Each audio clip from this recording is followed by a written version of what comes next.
Well, welcome back. I'm so glad you've subscribed to our recipes from Joseph's Kitchen. We're about to start a new one. This one we've been having fun with, trying all kinds of different nuts and seeds.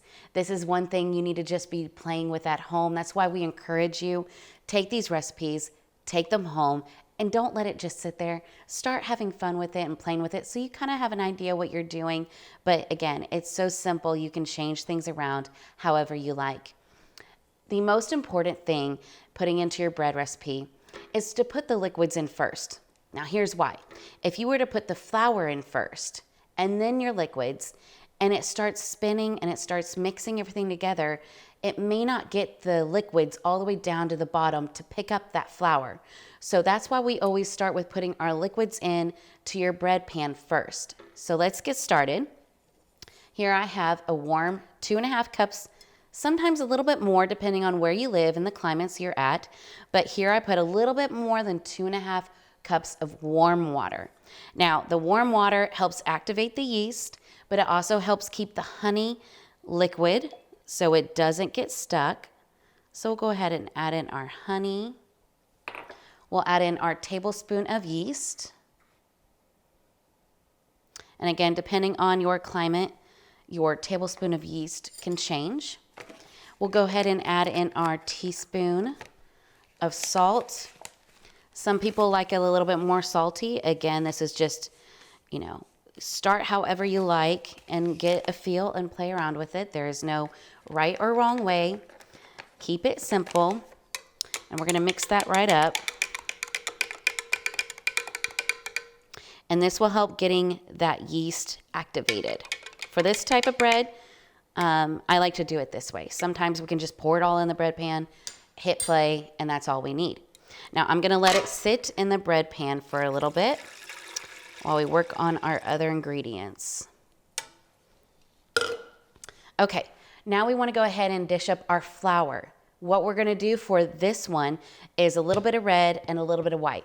Now, the difference between the red and white, which you've heard a few times, I'm sure now, is the red has the flavor.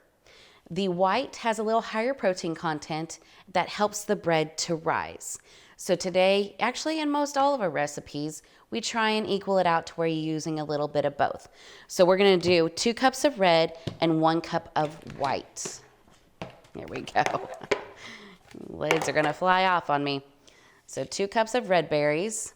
Now it is important too that when it comes to your grinder that you turn it on first before you put your wheat berries in. If not, they could get stuck.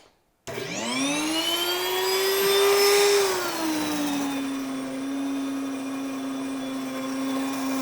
cups of red and 1 cup of white.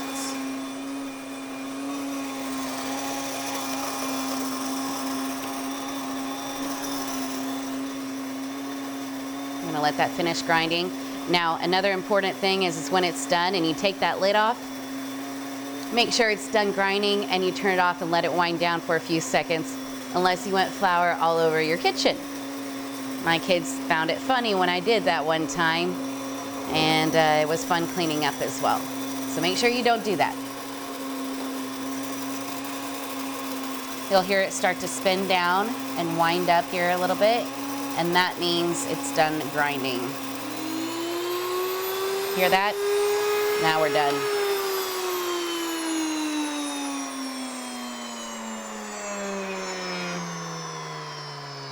And this is a part where you want to be patient and wait, or you will get flour on you.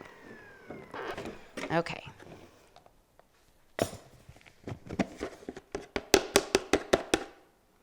I have to make sure we get all that flour. All right, so we're gonna go ahead and add in all that flour.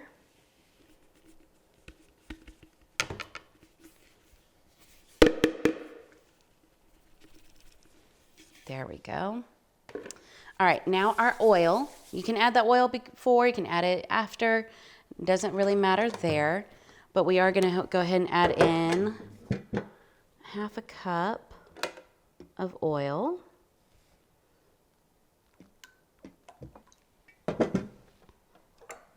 All right. Now we're gonna add in our lecithin. Lecithin is an emulsifier. It helps kind of bind everything together. You don't need much in your bread recipes, especially for this one. I would say a half a teaspoon should be plenty. You know what? I don't even need that teaspoon. I can eyeball it. Even just a half a teaspoon is all you need. There we go. All right, now you're gonna get your cup of oats. And this is where you get to have fun with this. I have a teaspoon of chia seeds. Or sorry, tablespoon of chia seeds. I have a tablespoon of poppy seeds.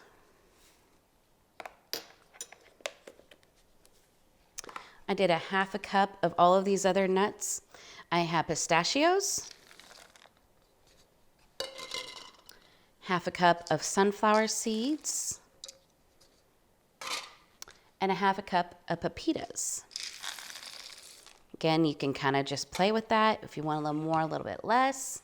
We added our honey, we added our oil, we added our salt, lecithin, all of the seeds and nuts that you want to put into your bread recipe. You put it into the Saki bread machine. You go to setting number 12, which is Joseph's Kitchen's settings, the custom settings, and then you'll get your nice loaf of multigrain bread. That is not only great, but it's healthy for you. Now, additional. I've been on this kick for flaxseed lately.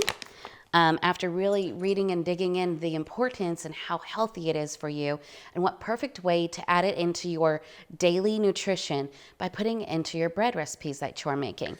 So you can take a tablespoon, 2 if you want, 3, however many you want, just a little bit in there goes a long way, and it's great for your bodies. So enjoy the multigrain bread recipe. I know you'll enjoy it just as much as we all have. Thanks and God bless.